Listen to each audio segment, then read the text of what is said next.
바이든 행정부가 5년 안에 주택 150만 호를 공급해 주택 가격을 안정화시키겠다는 방안을 발표했습니다. 고물가 시대, 미국민들은 어떤 것부터 소비를 줄이고 있는지 알아봤습니다. 벤 버냉키 전 연방준비제도 의장이 미국 경제가 연쇄 금리 인상으로 성장은 둔화시키고 물가는 여전히 높은 스태그플레이션에 빠질 우려가 있다고 경고했습니다. 6월에 영주권 문호에서 취업 이민 3순위의 비숙련직에 새로운 컷오프 데이트가 설정돼 사실상 2년이나 후퇴했습니다. 조 바이든 대통령과 윤석열 대통령은 북한과 중국으로부터의 새로운 도전에 어떻게 응전해 나갈 것인지 결정하는 정상 외교에 돌입하고 있습니다. 여러분 안녕하십니까? 워싱턴 뉴스 투데이입니다. 바이든 행정부가 2년간 30% 이상 급등한 주택 가격을 안정화시키기 위해 5년 동안 150만 호의 주택을 공급해 공급 부족 사태를 해결하겠다는 방안을 발표했습니다. 이를 위해 각 지역 정부들이 조닝을 변경해 공공주택을 포함하는 주택 공급을 확대하면 세금과 재정 지원 혜택을 제공하겠다고 제시했습니다. 김윤미 기자가 보도합니다. 미국의 주택 가격이 수요에 비해 공급 부족으로 가파르게 급등하자 바이든 행정부가 주택 공급을 확대해 주택 가격, 주거비 급등도 해소하겠다는 방안을 내놓았습니다. 바이든 백악관이 16일 발표한 주택 공급 액션 플랜에 따르면 부동산 개발 인허가 권한을 갖고 있는 각 지역 정부들에게 인센티브를 제공해 주택 공급을 획기적으로 확대한다는 목표를 제시했습니다. 바이든 백악관은 현재 미 전역에서 수요에 비해 공급이 150만 채나 부족하다는 무디스의 분석이 있다고 지적하고 5년 안에 주택 공급 부족 사태를 해소하겠다고 강조했습니다. 바이든 백악관의 액션 플랜에 따르면 앞으로 5년간 행정부의 내년 예산으로 50만 호를 공급하고 각 지역 정부의 조닝 변경과 재개발 등을 통해 100만 호 이상 공급을 확대할 것으로 내다봤습니다. 백악관은 민주당 하원에서 통과된 공공주택 공급 확대안이 시행되면 수년에 걸쳐 100만 호는 공급되고 2023년도 바이든 예산안만 확보되더라도 50만 호가 공급될 것이라고 밝혔습니다. 이 두 가지 방안만 시행되면 5년 안에 현재 부족한 150만 호 차이를 거의 해결할 것으로 백악관은 설명했습니다. 대폭 확대되는 주택 공급에서는 저소득층에서 이용할 수 있는 공공주택도 포함시키게 된다고 백악관은 밝혔습니다. 바이든 백악관은 주택 공급 확대가 실현되도록 연방정부에선 각 지역 정부들이 조닝을 변경하고 재개발하는 경우 세제 혜택과 재정 지원 등 각종 인센티브를 제공할 것이라고 약속했습니다. 미 전역에서 주택 공급을 확대하려면 정부의 공유지가 필요하며 주택을 건설하려면 조닝을 변경해야 할 것으로 보입니다. 특히 환경을 중시해 개발에 미온적이던 민주당 우세 지역에서 로컬 당국이 주택 개발과 공급 확대에 나서주도록 민주당 소속 바이든 백악관이 촉구하고 나선 것이어서 실현될 가능성이 높아지고 있습니다. 미국 내 주택 가격은 최근 2년 동안 32%에서 39%나 급등해 있습니다. 여기에 렌트비도 지난 한 해 14% 이상 올랐습니다. 이 때문에 가계 지출의 3분의 1이나 차지하고 있는 주거비는 전체 8.3% 오른 4월 소비자 물가에서도 1년 전에 비해 5.1%나 대폭 상승한 것으로 발표됐습니다. 주택 가격과 주거비의 상승은 물가 급등에도 그대로 반영되고 있습니다. WKTV 뉴스 김은미입니다. 물가 상승이 쉽게 가라앉지 않을 거란 예측이 커지자 이제 본격적으로 생활비를 아끼겠다는 미국민들이 늘고 있습니다. 최근 설문조사에 따르면 물가 상승이 이어질 경우 외식부터 줄이겠다는 응답이 가장 많아 절반을 넘었습니다. 이 밖에도 운전 횟수를 줄이고 유명 브랜드 대신 대체 제품을 쓰겠다고 답한 비율도 높았습니다. 고물가 시대 미국민들은 어떤 것부터 소비를 줄이고 있는지 박남주 기자가 알아봤습니다. 물가 상승과 경기 침체의 우려에 대한 목소리가 커지자 평소 유지하던 소비 패턴을 적극적으로 바꾸겠다는 사람들이 늘고 있습니다. 팬데믹 기간 크게 늘었던 주식과 비트코인 같은 자산의 거품이 꺼지고 있는 것도 소비 심리를 얼어붙게 만드는 요인 중 하나입니다. 경제 전문 방송 CNBC가 최근 미국의 성인 4천 명을 대상으로 인플레이션이 지속된다면 어떤 것부터 줄이겠냐는 설문조사를 했습니다. 가장 많은 50% 이상이 외식 비용을 줄이겠다 답했습니다. 그 다음 많은 42%는 운전 횟수를 줄여 연료비를 아끼고 이보다 적은 40%는 여행과 휴가를 취소하겠다 응답했습니다. 매달 나가는 넷플릭스와 같은 구독 서비스를 취소하겠다는 응답은 36%였습니다. 사용하던 유명 브랜드 제품 대신 제네릭, 즉 카피 제품으로 바꾸겠다 답한 비율도 32%나 됐습니다. 새 차와 주택 구입을 늦추겠다는 답은 각각 26%와 20%였습니다. 물가 상승이 계속된다면 돈을 빌리거나 신용카드 대출을 이용하겠다는 응답은 16%, 각종 공과금 지불을 미루겠다는 답은 12%였습니다. 4월 소비자 물가지수는 다소 떨어졌으나 전문가들의 예상치 8.1%보다 높아 인플레이션이 한동안 이어질 것임을 시사했습니다. 물가 상승이 빠르게 잡히지 않을 거란 전망은 아끼는 데 한계가 있는 휘발유값과 식품 가격이 계속해서 급등하고 있기 때문입니다. CNBC는 미 국민의 절반가량은 물가 상승에 늘 신경 쓰며 생활하고 있다 보도했는데 연소득 5만 달러 이하 가정의 경우 이보다 높은 55%가 지속적으로 생활비를 모니터하고 있다 보도했습니다. 경제 전문가들은 물가 상승이 저소득 가정부터 타격을 주기 시작해 중산층 가정까지 퍼지고 있는 모양새라며 높은 생활비를 충당하기 위해 비상금을 쓰기 시작한 가정이 늘고 있다 밝혔습니다. WKTV 뉴스 박남주입니다. 벤 버냉키 전 연방준비제도 의장은 미국 경제가 연쇄 금리 인상으로 성장은 둔화시키고 실업률은 올리면서 물가는 여전히 높은 스태그플레이션에 빠질 우려가 있다고 경고했습니다. 버냉키 전 의장은 후임자인 제롬 파월 현 연준 의장이 극단의 금리 인상으로 불경기를 초래했던 70년대의 폴 벌커 전 의장과 같은 통화 정책을 쓰지 말기를 권하면서 미리 경고령을 내렸습니다. 물가 잡기에 올인하며 연쇄 금리 인상에 돌입한 미국 중앙은행인 연방준비제도의 시도가 물가는 잡지 못한 채 경기 침체만 초래하는 것은 아닌지 우려를 낳고 있는 가운데 벤 버냉키 전 연준 의장의 경고가 나와 파장을 일으키고 있습니다.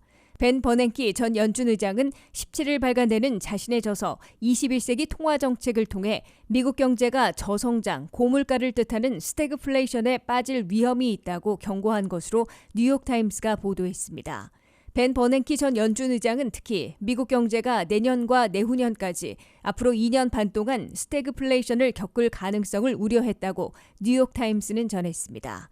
스태그플레이션은 공격적인 금리 인상으로 경제 성장은 둔화되고 실업률은 다시 높아지는 동시에 높은 물가는 여전히 빠른 속도로 내려가지 않는 상태를 뜻합니다.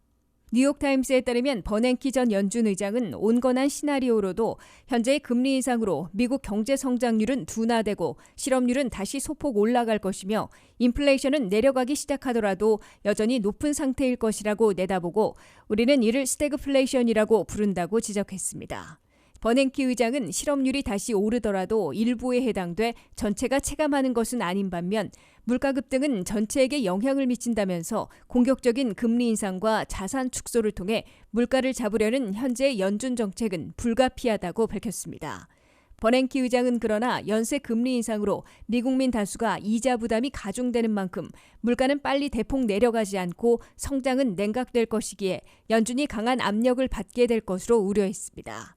벤 버냉키 전 연준 의장은 이에 따라 후임자인 제롬 파월 현 연준 의장이 극단적인 금리 인상으로 결국 불경기를 초래했던 70년대 폴 벌커 전 의장의 조치를 따라하지 않기를 바란다고 조언했습니다. 주택시장과 관련해 버냉키 전 의장은 묻지마 모기지 대출과 주택시장 붕괴, 금융위기, 불경기로 악순환됐던 2008년의 서브프라임 모기지 사태와는 완전 판이하기 때문에 그런 스타일의 위기는 없을 것으로 진단하면서도 주택가격이 2년간 30% 이상 너무 오른 것은 사실이라고 지적했습니다.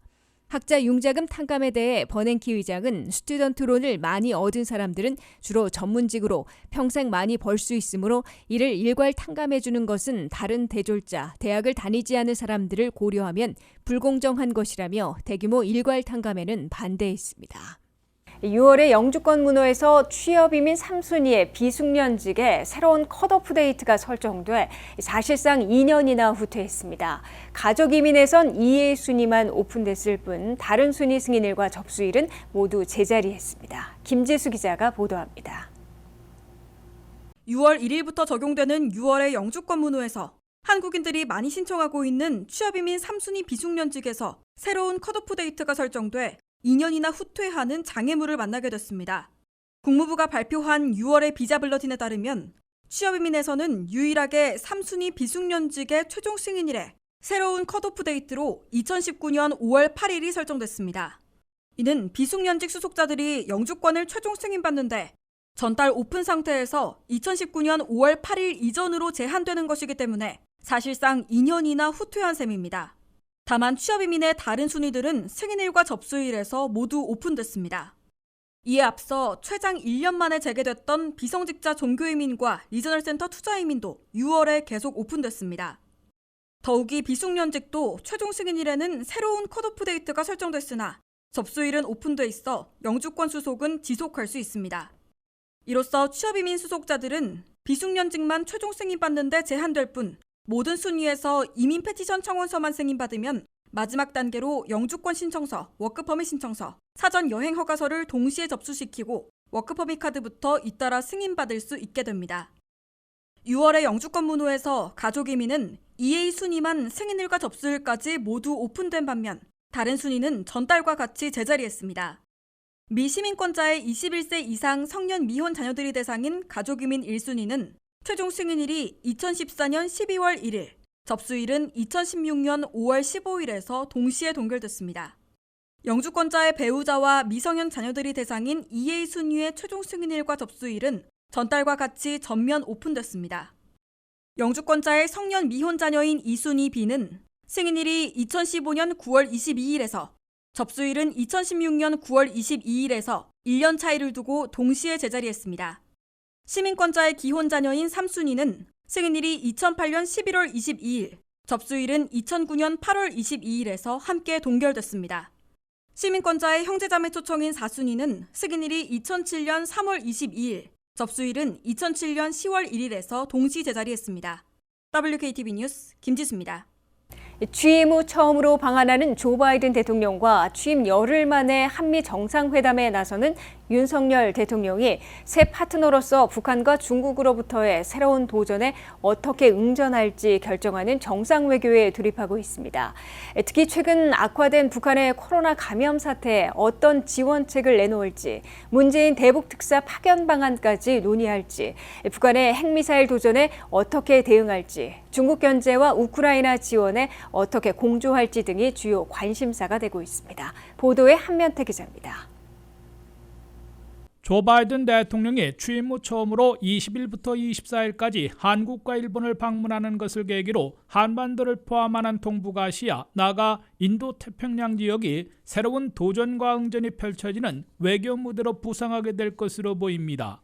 바이든 대통령은 19일 워싱턴을 출발해 20일에 서울에 도착한 후에 21일에 취임한 지 11일째 되는 윤석열 대통령과 첫 정상회담을 갖게 되며 휴전선 비무장지대 DMZ 방문도 고려하고 있습니다. 윤석열 대통령과 바이든 대통령의 첫 정상회담에서는 갑작스러운 현안으로 떠오른 북한의 코로나 감염 사태 악화에 어떻게 지원할 것인지와 문재인 전 대통령의 대북 특사 파견 문제까지 논의될지 관심을 끌고 있습니다.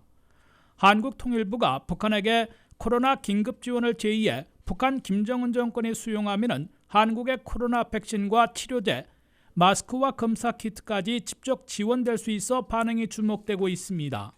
미국은 아직까지는 직접 지원 대신에 유엔의 코백스를 통한 백신 지원을 지지해 왔는데 현 시점에서 백신보다는 치료제와 진단키트, 마스크가 더 필요하기 때문에 한미양국의 직접 지원이 이루어질지 주목되고 있습니다.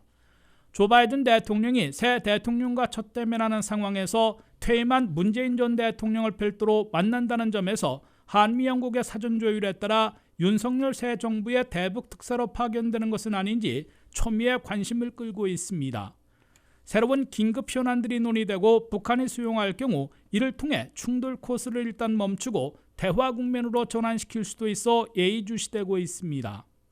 한미 정상들은 이와는 별도로 최근 들어 핵미사일 도전을 몰아붙이고 있는 북한의 새 도전에 어떻게 응전해 나갈 것인지를 최우선 다루게 될 것으로 보입니다. 북한은 올 들어 16번이나 미사일 시험 발사를 단행한 데다가 3월 24일에는 ICBM급 미사일도 발사해 스스로 정했던 모라토리엄을 5년 만에 깼으며 이번 바이든 방안에 맞춰 역시 5년 만에 7차 핵실험까지 감행할 것으로 한미일 정보당국은 관측하고 있습니다. 바이든 대통령은 이번 첫 방안에서 DMZ까지 방문해 미국의 한반도 안보 공약을 재확인하고 북한에게 핵미사일 대신 대화 협상을 촉구할 것으로 예상되고 있으나 보다 적극적인 대북 정책을 추진하고 나설지는 여전히 불투명한 것으로 보입니다. 이 때문에 윤석열 대통령이 이번에 김정은 정권의 핵미사일 고도화 도전에 맞서 한반도 긴장을 고조시키지 않으면서도 바이든 대통령이 보다 적극적으로 나서도록 이끌어낼 수 있을지 외교 시험대에 오를 것으로 AP통신, 워싱턴포스트, 뉴욕타임스 등 미 언론들은 지적했습니다. 이번 한미 정상회담에서는 안보 문제와 함께 팬데믹 이후에 경제 협력을 한층 강화하는 방안도 심도 있게 논의할 것으로 보입니다.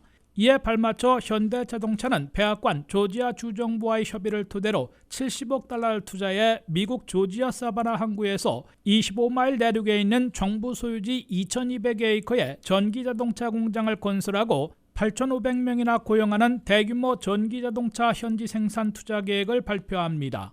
WKTV 뉴스 안면택입니다.